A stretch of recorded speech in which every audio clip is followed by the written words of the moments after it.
informasi penggerebekan yang dilakukan pihak kepolisian tersebut. Angkat tangan. Buang aja sini pistolnya. Hei.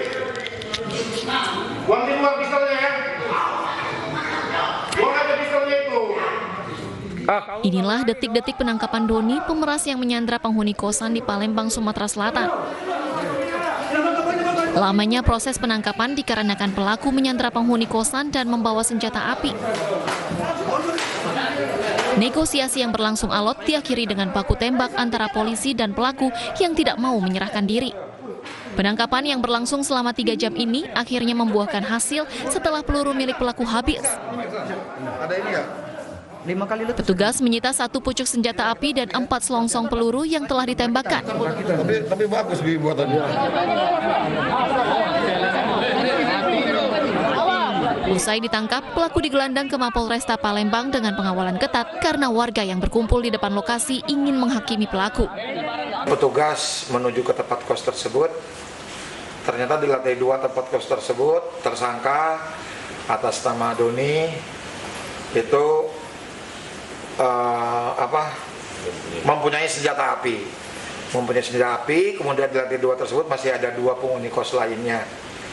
Kita belum tahu apakah motif dari tersangka tersebut, tapi dari petugas kepolisian memperkenalkan diri di tangga bawah bahwa kami dari Polsek IB1 Polrestabes Palembang, tiba-tiba tersangka melepaskan 2 tembakan. Atas perbuatannya, pelaku dijerat dengan pasal Undang-Undang Darurat 1951, junto pasal 335 KUHP dengan ancaman hukuman 10 tahun penjara. Dari Palembang, Sumatera Selatan, Muhammad David, iNews melaporkan. Pemirsa, Kapolri baru Jenderal Polisi Listio Sigit Prabowo hari ini melanjutkan silaturahmi ke pengurus pusat Muhammadiyah. Sebelumnya Listio Sigit telah bertandang ke pengurus besar Nahdlatul Ulama.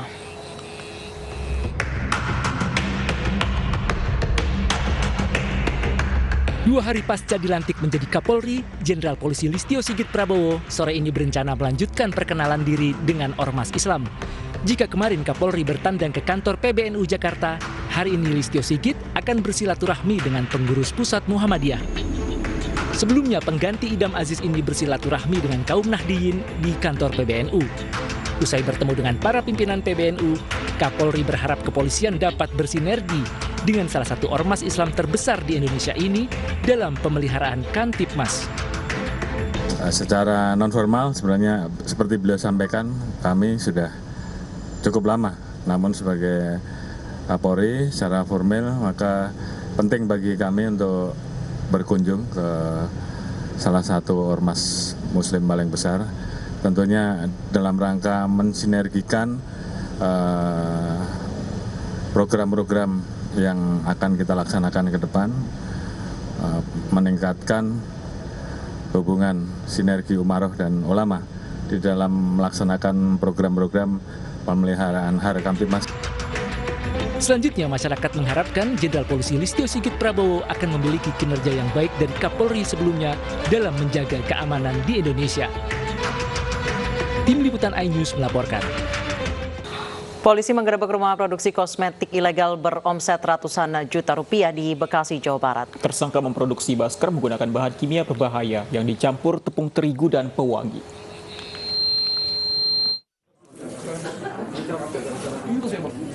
Rumah produksi kosmetik yang terletak di Jati Asih, Bekasi, Jawa Barat tidak memiliki izin edar resmi dari Badan Pengawas Obat dan Makanan atau BPOM.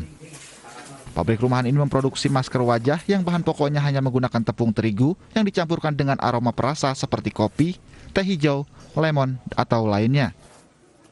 12 orang telah ditetapkan sebagai tersangka termasuk pemilik pabrik berinisial CS.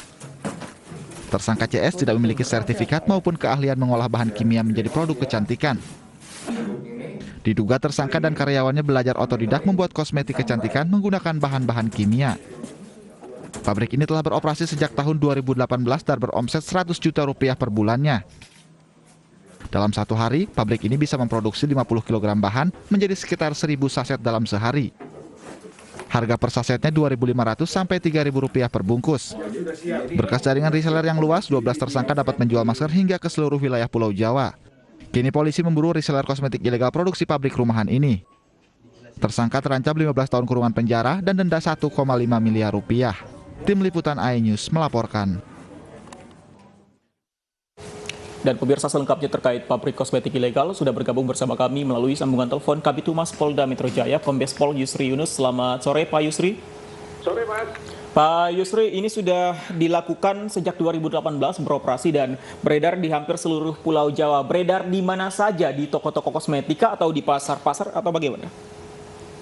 Ada dua sistem pemasaran si pelaku ini. Yang pertama memang menyebarkan ke reseller-reseller yang ada semua ya di seluruh Pulau Jawa. Kemudian juga dia menyebarkan sendiri dengan menawarkan melalui media online. Nah, ini yang kemudian kita lakukan penyelidikan dan berhasil mengamankan 12 orang tersangka dengan home industri yang digunakan. Begitu, Mas. Baik, Pak Yusri, dari informasi terakhir yang kami dapat dari pihak polisian, saat ini polisi tengah memburu para reseller yang ikut menyebarkan produksi dari produksi masker dari pabrik rumahan ini. Sejauh ini seperti apa pengembangan polisi mencari para reseller, Pak? Kita ketahui bersama Mbak Nisa bahwa ini kan bahan berbahaya kosmetik yang tidak ada izin edar Badan POM ya. Yang bisa berdampak adalah kerusakan pada orang konsumen-konsumen yang menggunakan. Makanya kita harus segera mungkin untuk memutus sampai ke hilirnya nantinya. Karena kalau tidak nanti akan berbahaya. Makanya kami terus akan mendalami lagi. Mereka mengirimkan ke reseller mana saja yang ada untuk segera kita mengambil tindakan secepatnya. Jangan sampai konsumen nanti yang kasihan menjadi korban. Karena memang ini kan sudah cukup lama dia bergerak, ini sudah kurang lebih dari 3 tahun ya. Yang memang omsetnya, yang saya katakan tadi, omsetnya memang 1 bulan itu bisa sampai 100 juta. Padahal ini home industri. Kami temukan di dalam satu kawasan yang memang agak sempit, tetapi rumah yang kontrakan itu dijadikan pabrik pembuatannya. Seluruhnya, termasuk pemiliknya sendiri, tidak punya keahlian di bidang itu.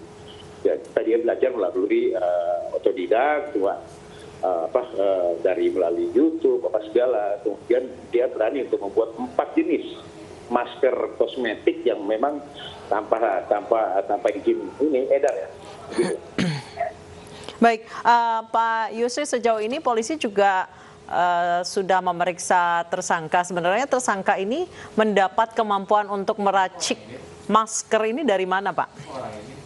Kalau memeriksa secara ini belum, karena memang kan baru tadi malam sekitar pukul 2 malam kita baru menangkap para pelakunya atau penggerbekan di daerah Bekasi tersebut.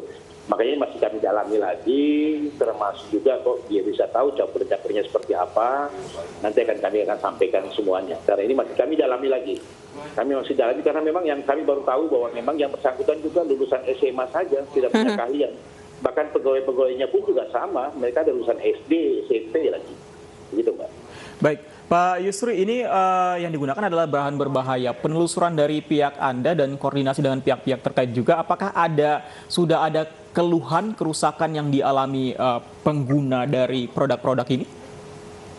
Sampai dengan sekarang ini belum kita temukan, bahkan tadi saya sudah sampaikan pada saya konferensi pers sebagai imbauan juga lah.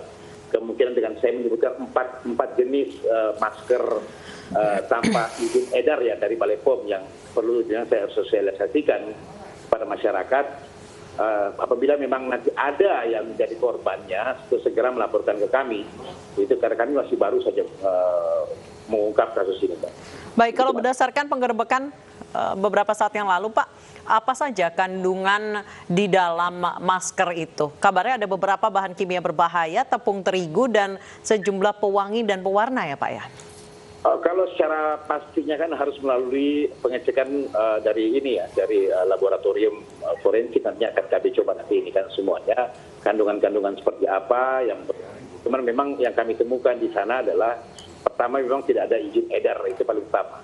Ya, dipasangkan di pasal di Undang-Undang Kesehatan di sini tidak ada izin edar dan juga izin edar dari Balai POM, itu sudah pertama. Bahan-bahan kandungannya seperti apa yang kami temukan di TKP itu bubuk-bubuk semuanya. Bubuk-bubuk yang bermacam-macam jenis dan juga ada pewangi-pewangi juga sesuai dengan masing-masing kira-kira dari empat varian ya yang dibuat memang khusus yang oleh para pelakunya ini. Begitu, Mas. Jadi di kemasannya ini Pak Yusri tidak ada sama sekali tulisan atau keterangan izin BPOM atau ada tapi dipalsukan atau bagaimana?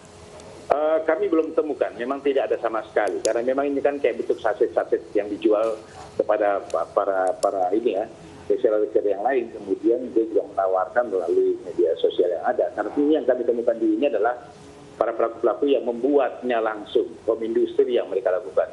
Makanya kami masih mengecek semua bahan-bahan seperti apa ke laboratorium nanti untuk pastikan. Baik, Pak Yusri, sejauh ini awal mula akhirnya polisi menggerebek pabrik rumahan ini, informasi dari mana Pak? Ada laporan yang kita terima di beberapa reseller yang ada, termasuk yang kami temukan salah satu reseller juga satu di daerah Jati Asih ya, di Jalan Bina Asih sana di Kota Bekasi. Kemudian kami lakukan pemeriksaan ke sana, kami temukan jenis yang 4 ini, kemudian kami ambil keterangan yang bersangkutan resellernya dan ditemukanlah bahwa memang pembuatnya karena mereka memesan oleh seseorang LTS. Kemudian kami lakukan penyelidikan dan berhasil menemukan tempat pembuatan langsung di kediaman CS sendiri. Tapi semua reseller ini tahukah bahwa yang mereka jual kembali adalah produk yang tidak memiliki izin? Ini yang masih kami dalami lagi, Mas. Makanya kami satu reseller sudah kita amankan, kita masih mendalami, dan juga ada kemungkinan beberapa juga kami masih mendalami, ada beberapa juga alat-alat kosmetik yang lain nanti akan kita kembangkan lagi, Mas. Baik, Pak Yusri, sejauh ini apa keterangan atau informasi terkini yang didapat dari 12 tersangka yang telah ditahan, Pak? Kami masih fokus ke satu pabrik home industry dulu ini, ya. Kami masih mendalami semuanya, 12 tersangka masih kita lakukan pemeriksaan. Saya baru tadi malam, jam 2 malam baru kita bisa geser ke Polda Metro Jaya. Yang bersangkutan sementara kita masih setelah istirahat kita lakukan pemeriksaan. Perkembangannya seperti apa, update-nya nanti akan kami sampaikan ke teman-teman media ke masyarakat. Pak Yusri, kalau kita lihat ini visual penggerebekannya ini sepertinya hanya sebuah rumahan begitu. Apakah tidak ada kemungkinan ada pabrik lain yang digunakan karena ini diedarkan di hampir seluruh Pulau Jawa sebenarnya? Saya katakan tadi bahwa yang kami temukan ini home industry atas tersangka CS. CS ini rumah tersebut adalah rumah kontrakan. Kemudian ini masih kita dalami lagi apakah kemungkinan masih ada tempat yang lain. Karena dia bergerak ini sudah hampir 3 tahun lebih ya, sejak 2018 yang lalu. Makanya ini harus kita dalami lagi, Mas. Nanti mudah-mudahan nanti kita bisa temukan lagi apakah mungkin ada lagi tempat-tempat dia untuk membuat tempat-tempat lain untuk membuat bahan kosmetik berbahaya ini. Baik, terima kasih Kombes Pol Yusri Yunus, Kabid Humas Polda Metro Jaya. Selain di Bekasi, pemirsa, kosmetik ilegal dan berbahaya pun ditemukan di sejumlah daerah seperti di Jakarta, Tangerang, Makassar, dan Samarinda. Kosmetik tidak memiliki izin edar dari Balai Besar Pengawasan Obat dan Makanan sehingga dikhawatirkan mengandung bahan-bahan berbahaya bagi kesehatan.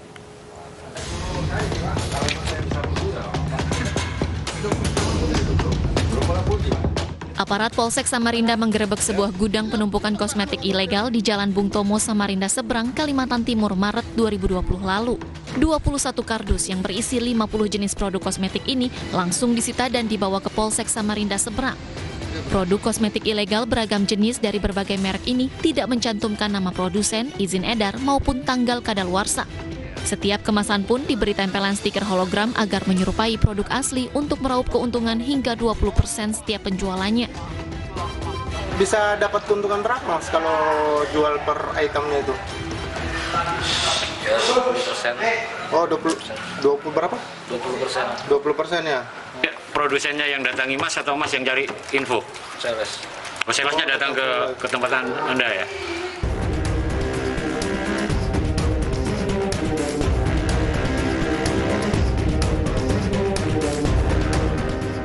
Sedangkan di Makassar, Sulawesi Selatan, 3 orang tertangkap tangan saat sedang meracik kosmetik di sebuah rumah mewah di Jalan Tanjung Metro Makassar, 23 Agustus 2019 lalu.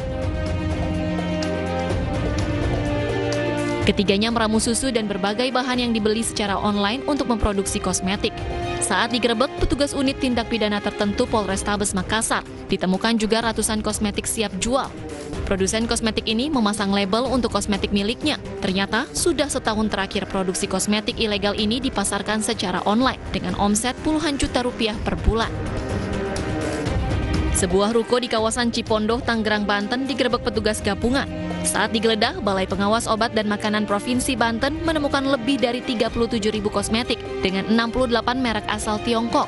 Produk ini ilegal karena tidak memiliki izin edar dari Balai Pengawas Obat dan Makanan. Usaha yang dimiliki oleh TT, seorang warga asal Tiongkok ini, sudah beroperasi selama 6 bulan dengan sistem penjualan melalui sistem online. Tetapi polisi gagal menangkap TT dan hanya menemukan 6 karyawannya. Penggerebekan terhadap rumah digunakan sebagai tempat produksi kosmetik palsu juga terjadi di Jakarta. Di sebuah rumah berlantai 2 di Komplek Taman Surya Kalideres, Jakarta Barat, petugas Balai POM menemukan kosmetik hasil oplosan dari berbagai merek dan bahan-bahan berbahaya. Hasil campuran berbagai bahan ini kemudian dikemas dalam wadah produk-produk terkenal. Di saat yang hampir bersamaan, petugas BPOM juga menggerebek 3 rumah di lokasi berbeda yang juga memproduksi kosmetik palsu. Para pelaku mencampurkan kosmetik terkenal dengan bahan-bahan berbahaya. Tim Liputan iNews melaporkan. Pemirsa, maraknya peredaran kosmetik ilegal di Indonesia harus diwaspadai, khususnya bagi para wanita. Kosmetik ilegal sangat berbahaya bagi kesehatan karena tidak melalui uji klinis.